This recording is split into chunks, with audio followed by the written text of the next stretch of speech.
Hello दोस्तों, मैं संदीप मिश्रा आप सभी का स्वागत करता हूं आपके यूट्यूब चैनल एसएम क्लासेस में। दोस्तों, आने वाले वीडियो में मैं क्लास 12th केमिस्ट्री के एक नए लेसन को स्टार्ट करने वाला हूं, जो कि है सॉलिड स्टेट अर्थात ठोस अवस्था। तो आज के इस पार्ट में हम बात करेंगे ठोस अवस्था क्या होती है, ठोस अवस्था के क्या गुण हैं और ठोस अवस्था कितने प्रकार के होते हैं। इसके अलावा एक मोस्ट इम्पॉर्टेंट टॉपिक को डिस्कस करेंगे, जो कि है क्रिस्टली और अक्रिस्टली ठोस में अंतर। तो इसके अंतर के बारे में हम लोग डिटेल से जानेंगे। इसके अंतर के बीच कुछ ऐसे टर्मिनोलॉजी हैं जिसको मैं आपको डिटेल से एक्सप्लेनेशन के थ्रू समझाऊंगा, ताकि आपके डाउट और कंसेप्ट पूरी तरह से क्लियर हो सकें। तो आने वाले जितने भी पार्ट हैं आपके सॉलिड स्टेट से, वो सभी मोस्ट इम्पॉर्टेंट हैं। तो आने वाले जितने भी पार्ट हैं उन्हें क्रम से देखिएगा और जितने भी टॉपिक दिए हैं उनको नोट्स बनाते चलिएगा। और मैंने वीडियो में आपके लिए नोट्स भी रखे हैं और हर एक पॉइंट को समझाने के लिए मैंने एनिमेशन का यूज़ किया है। तो कुल मिलाकर ये वीडियो आपके लिए मोस्ट इम्पॉर्टेंट होने वाला है। आने वाले जितने भी वीडियो हैं आपके लिए मोस्ट इम्पॉर्टेंट है। तो आइए आज के वीडियो को स्टार्ट करते हैं।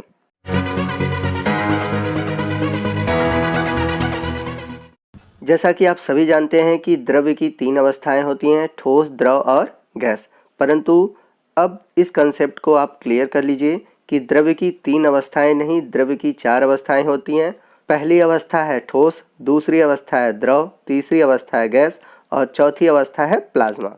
तो आज के इस वीडियो में हम बात करेंगे ठोस अवस्था की। बाकी जो द्रव्य की अवस्थाएं हैं, गैस और द्रव, इनके बारे में आप पिछले क्लासेस में पढ़ चुके हैं। तो आइए बात करते हैं हम ठोस अवस्था की, जिसे इंग्लिश में बोलते हैं सॉलिड स्टेट। तो आज के इस वीडियो में हम सॉलिड के मॉलिक्यूलर लेवल पर और एटॉमिक लेवल अर्थात अणु अवस्था तथा परमाणु अवस्था के आधार पर अध्ययन करेंगे। तो आइए ठोस अवस्था अर्थात सॉलिड को हम मॉलिक्यूलर लेवल पर देखते हैं। तो जैसा कि सामने आपको दो मॉलिक्यूल सॉलिड के दिख रहे हैं और हम सभी जानते हैं कि सॉलिड में जो मॉलिक्यूल होते हैं उनके बीच बहुत अधिक अट्रैक्शन होता है अर्थात आकर्षण होता है। यह आकर्षण लिक्विड और गैस की तुलना में अधिक होता है और जो ये अट्रैक्शन होता है उसे हम बोलते हैं इंटरमॉलिक्यूलर अट्रैक्शन अर्थात अंतरा अणुक आकर्षण बल। तो जो सॉलिड होते हैं, सॉलिडों में जो अणु होते हैं, अणुओं के बीच इंट्रामॉलिक्यूलर अट्रैक्शन बहुत अधिक होता है। तो यदि सॉलिड मॉलिक्यूल के अंदर जो इंटरमॉलिक्यूलर अट्रैक्शन है वो अत्यधिक होने के कारण इनके बीच जो डिस्टेंस है वो बहुत कम होता है, जिसे हम बोलते हैं इंटरमॉलिक्यूलर डिस्टेंस। तो याद रखिएगा, जितना अधिक इंटरमॉलिक्यूलर अट्रैक्शन होता है उतना ही कम आपका इंटरमॉलिक्यूलर डिस्टेंस होता है। अर्थात आकर्षण बल अधिक होगा तो मॉलिक्यूल के बीच जो डिस्टेंस होते हैं वे कम हो जाते हैं। तो सॉलिडों में इंटरमॉलिक्यूलर डिस्टेंस कम होता है, जिसके कारण जो इनके मॉलिक्यूल होते हैं वे अपने ही प्लेस पर रह जाते हैं, वो इधर उधर वाइब्रेट नहीं करते। जबकि जो गैस होते हैं, गैसों में मॉलिक्यूल जो होते हैं वे इधर उधर ईजिली वाइब्रेट करते हैं। क्यों करते हैं? क्योंकि इनके बीच इंटरमॉलिक्यूलर जो अट्रैक्शन होता है वो बहुत कम होता है, जबकि सॉलिडों में बहुत अधिक होता है। और इस वजह से ही सॉलिड के मॉलिक्यूल अपने पोजीशन पर ही वाइब्रेट करते हैं। तो इस प्रकार से जो सॉलिड होते हैं उनके एटम और मॉलिक्यूल इस तरह से अरेंज दिखाई देते हैं, वो सिस्टमैटिक ढंग से अरेंज होते हैं। तो आइए सॉलिड के जितने भी लक्षण हैं मैं आपको रिटन फॉर्म में बता देता हूं, ताकि आप नोट कर सकें। तो अगर पहले पॉइंट की बात करें, इनका निश्चित द्रव्यमान, आयतन एवं आकार होता है। तो इनका आकार निश्चित क्यों होता है? क्योंकि मैंने पीछे बताया है कि इनके जो मॉलिक्यूल होते हैं वो इधर उधर मूव नहीं कर पाते, सिर्फ अपने ही जगह पर वाइब्रेट करते हैं। और ये मूव क्यों नहीं कर पाते? क्योंकि इनके बीच इंटरमॉलिक्यूलर जो अट्रैक्शन होता है वो सबसे अधिक होता है। वही बात करें दूसरे लक्षण की, तो इनके अंतरा आणविक दूरियां लघु होती हैं। तो जैसा कि मैंने बताया था कि बहुत अधिक अट्रैक्शन होने की वजह से इनके बीच जो इंटरमॉलिक्यूलर डिस्टेंस होता है वो बहुत कम होता है। तीसरा पॉइंट है, इनमें अंतरा आणविक बल प्रबल होता है। तो आपको पीछे भी मैंने बता दिया था कि इनके बीच जो अट्रैक्शन होता है, जिसे हम बोलते हैं अंतरा आणविक बल, वो बहुत स्ट्रांग होता है। बढ़ते हैं फोर्थ पॉइंट की ओर। इनके अवयवी कणों, परमाणुओं, अणुओं अथवा आयन की स्थिति निश्चित होती है और यह कण केवल अपनी माध्य स्थितियों के चारों ओर दोलन कर सकते हैं। तो पीछे मैंने बताया था कि इनके जो कण होते हैं, चाहे परमाणु हो, अणु हो या आयन हो, अपने एक निश्चित स्थिति पर ही दोलन करते हैं अर्थात वाइब्रेट करते हैं। वही बात करते हैं अगले लक्षण की, ये असंपडी और कठोर होते हैं। असंपडी क्या होता है मैं आपको बता देता हूँ कि असंपडी उन्हें कहते हैं जिन पर दाब लगाने पर कोई परिवर्तन नहीं होता। तो आप जितने भी ठोस होते हैं अगर उन पर दाब लगाएं तो उनके आयतन में कोई परिवर्तन आपको दिखाई नहीं देता, इसलिए ठोस जो होते हैं असंपडी और कठोर होते हैं। अब यदि हम बात करें सॉलिड के वर्गीकरण की, तो सॉलिड को 3 वर्गों में बांटा गया है। पहला है क्रिस्टलाइन जिसे हम बोलते हैं क्रिस्टली, दूसरा है एमॉर्फस जिसे हम बोलते हैं अक्रिस्टली, और तीसरा है पॉलीमॉर्फ्स। तो आइए वन बाय वन हम तीनों के बारे में जानते हैं। तो सबसे पहले हम बात करते हैं क्रिस्टली ठोस की, जिसे इंग्लिश में बोलते हैं क्रिस्टलाइन सॉलिड। तो यदि हम बात करें क्रिस्टलाइन सॉलिड की, तो इनमें जो मॉलिक्यूल होते हैं या एटम होते हैं वो डिफिनिट फॉर्म में अरेंज होते हैं, मतलब इनका जो अरेंजमेंट होता है वो फिक्स होता है और ये एक निश्चित पैटर्न पर अरेंज होते हैं, मतलब एक निश्चित लेवल पर या एक निश्चित स्पेस पे इनमें अरेंजमेंट पाई जाती है। ये नहीं कि रैंडमली ये डिस्ट्रीब्यूटेड हो, जैसा कि आप इमेज में देख सकते हैं। यदि हम इनके पैटर्न को देखें तो चारों कोनों पर एटम पाए जाते हैं और ये पैटर्न कहलाता है फिक्स पैटर्न, और ये फिक्स पैटर्न बार बार रिपीट होते रहते हैं और फॉर्मेशन करते हैं क्रिस्टलाइन सॉलिड की।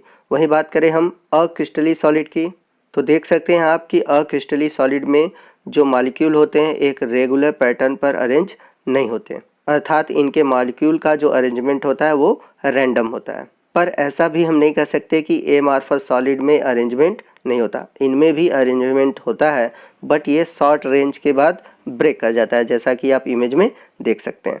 तो कुल मिलाकर हम कह सकते हैं कि जो क्रिस्टलाइन सॉलिड होते हैं उनमें जो मॉलिक्यूल होते हैं वो डिफिनिट अरेंजमेंट पाया जाता है, एक फिक्स अरेंजमेंट पाया जाता है, लेकिन जो एमॉर्फस सॉलिड होते हैं उनमें रैंडम अरेंजमेंट पाया जाता है। आइए इन दोनों के बीच हम कंपेयर करके देखते हैं। तो यदि हम बात करें इनके मेल्टिंग पॉइंट की, तो मेल्टिंग पॉइंट क्या होता है पहले ये जान लेते हैं कि जिस टेम्परेचर पर कोई सॉलिड लिक्विड में कन्वर्ट होता है उसे हम बोलते हैं मेल्टिंग पॉइंट।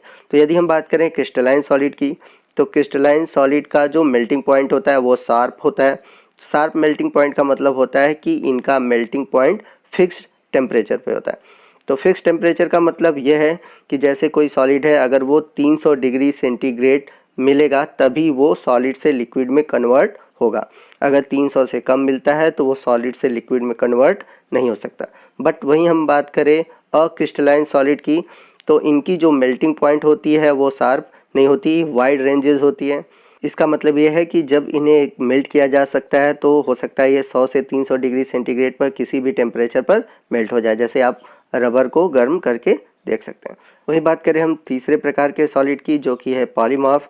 ये एक तरह से क्रिस्टलाइन सॉलिड ही होते हैं, परंतु जो पॉलीमॉर्फ होते हैं इनके अलग अलग कंडीशन पर अलग अलग स्ट्रक्चर होते हैं। जैसे अगर हम बात करें कार्बन के रूप की, तो कार्बन आपको अलग अलग कंडीशन पर ऐसा भी दिख सकता है और अगले कंडीशन में ऐसा भी दिख सकता है। तो जैसा कि पहले कंडीशन में आप देख सकते हैं ये ग्रेफाइट है और दूसरे कंडीशन में है डायमंड, जो कि कार्बन के ही 2 अपरूप हैं। परंतु अगर हम इनके स्ट्रक्चर में चेंजेस देखें तो स्ट्रक्चर में चेंजेस की वजह से इनके अलग अलग कंडीशन दिखाई देते हैं। तो ग्रेफाइट में भी देख सकते हैं और डायमंड में भी देख सकते हैं, इनमें जो कार्बन का अरेंजमेंट है वो फिक्स है, बट कंडीशन अलग होने की वजह से इनके जो रूप है वो अलग अलग है। पॉली का मतलब होता है मेनी, मतलब ये कई रूपों में दिखाई देते हैं, बस कंडीशन की वजह से कोई कंडीशन चेंज हुआ इनके रूप बदल जाते हैं। तो आपने यदि कार्बन के अपरूपों के बारे में पढ़ा है तो वहाँ पर वो कंडीशन आपको पता होंगे। तो कार्बन एक तरह से पॉलीमॉर्फ सॉलिड है। तो आइए अब हम बात करते हैं क्रिस्टलाइन सॉलिड और एमॉर्फस सॉलिड में क्या डिफरेंस है। तो यदि बात करें हम क्रिस्टली ठोस और अक्रिस्टली ठोस अर्थात crystalline solid and amorphous solid में डिफरेंस की, तो ये एग्ज़ाम के पॉइंट ऑफ व्यू से मोस्ट इम्पॉर्टेंट है और एग्ज़ाम में इससे क्वेश्चन पूछे जाते हैं।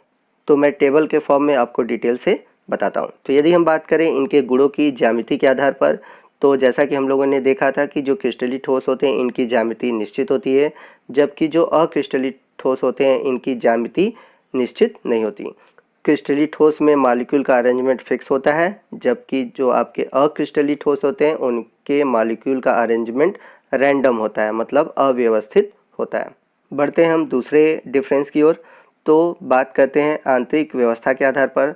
तो जो क्रिस्टलीय ठोस होते हैं इनमें अवयवी कण की जो आंतरिक व्यवस्था होती है वो एक निश्चित पैटर्न पर होती है, अर्थात उनमें जो कण होते हैं वो एक निश्चित पैटर्न पर व्यवस्थित होते हैं।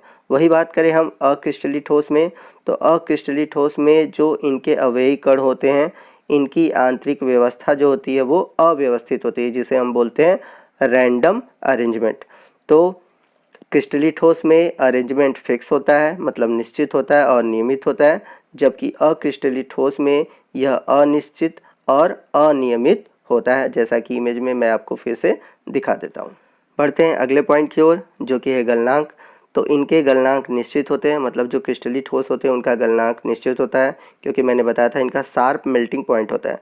जबकि जो अक्रिस्टलीय ठोस होते हैं इनके गलनांक निश्चित नहीं होते, यह गर्म करने पर नर्म होकर प्रवाहित होने लगते हैं। जैसे जैसे इन्हें टेम्परेचर मिलता है तो ये धीरे धीरे मेल्ट करने लगते हैं। जबकि जो क्रिस्टलीय ठोस होते हैं वो एक निश्चित ताप पर ही पिघलते हैं, जबकि जो अक्रिस्टलीय ठोस होते हैं वो जैसे जैसे गर्म करते हैं, जैसे जैसे गर्मी मिलती है वो पिघलना स्टार्ट कर देते हैं।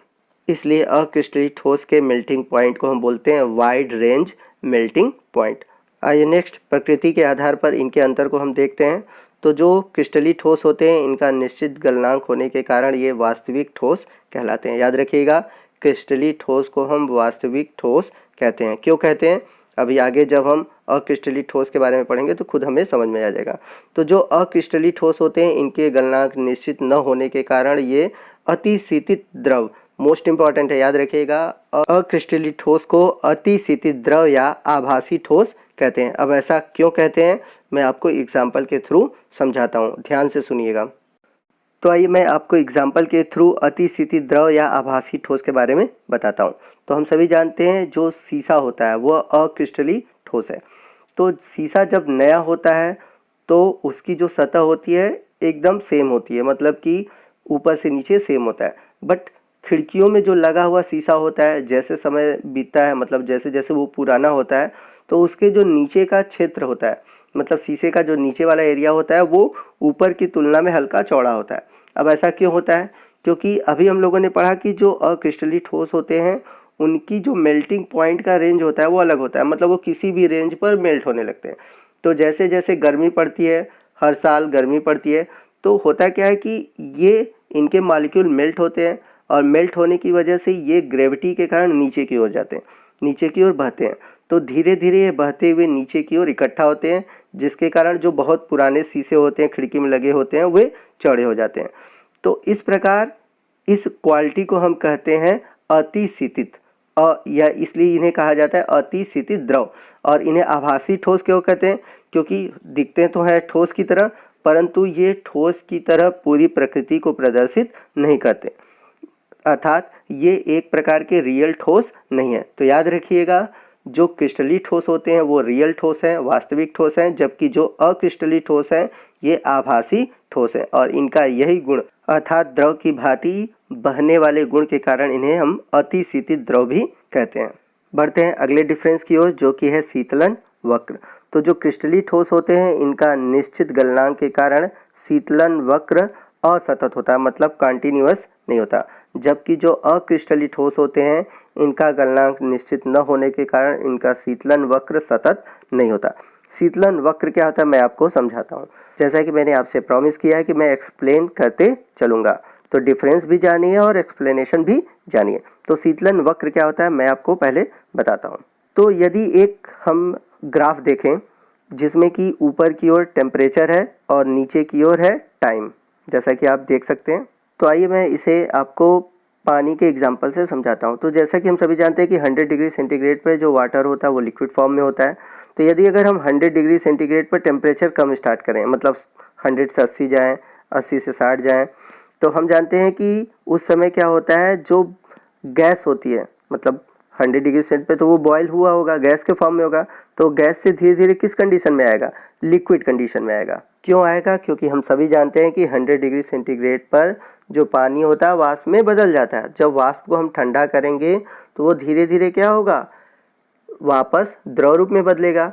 लेकिन जब हम उसको ठंडा करेंगे तो एक कंडीशन ऐसा आएगा कि वो द्रव रूप में कंटिन्यूअस बना रहेगा। जैसा कि आप ग्राफ में देख रहे हैं ए से बी आया तो घट रहा है, लेकिन बी और सी से कॉन्टिन्यूअस है, मतलब कांस्टेंट हो गया है ग्राफ।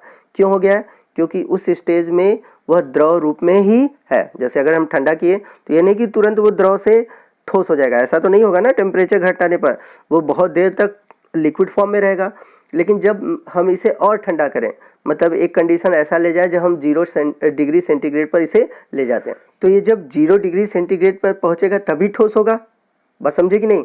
तो इस अवस्था में मतलब 0 डिग्री सेंटीग्रेड पर पहुंचने के पहले तक ये कॉन्टिन्यूअस लिक्विड फॉर्म में बना रहेगा।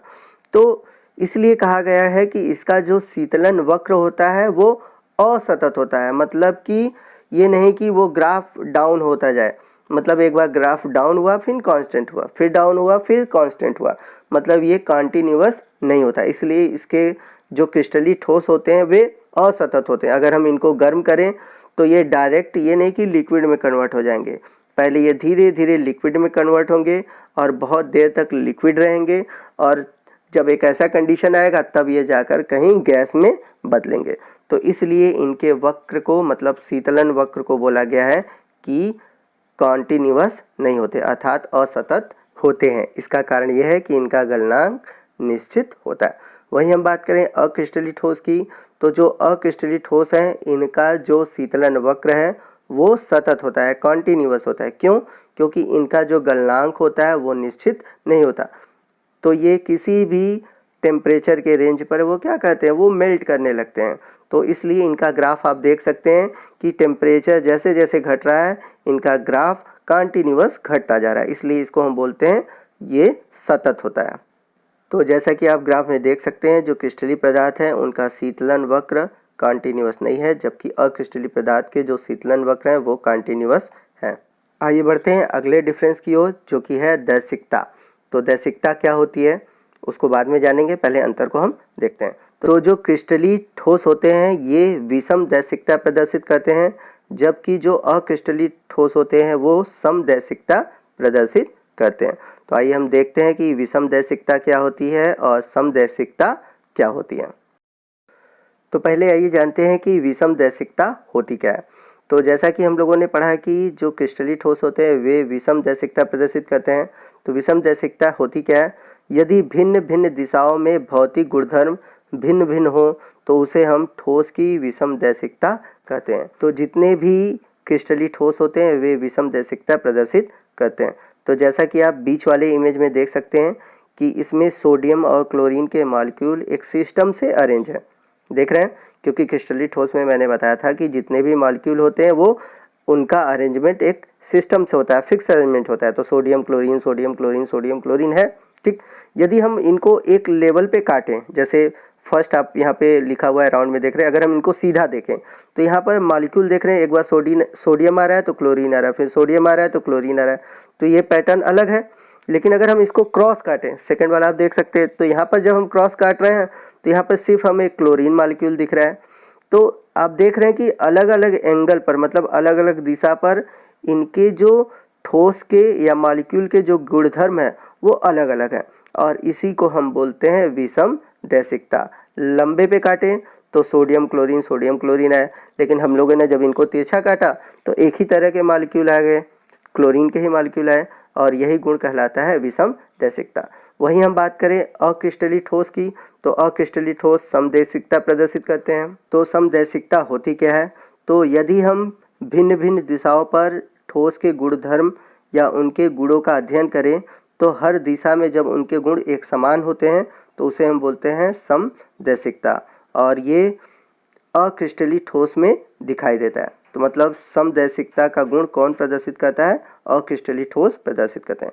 तो जैसा कि हम इमेज में देख सकते हैं कि जो अक्रिस्टलीय ठोस होते हैं वो रैंडम होते हैं, मतलब उनके जो मॉलिक्यूल होते हैं वो फिक्स नहीं होते।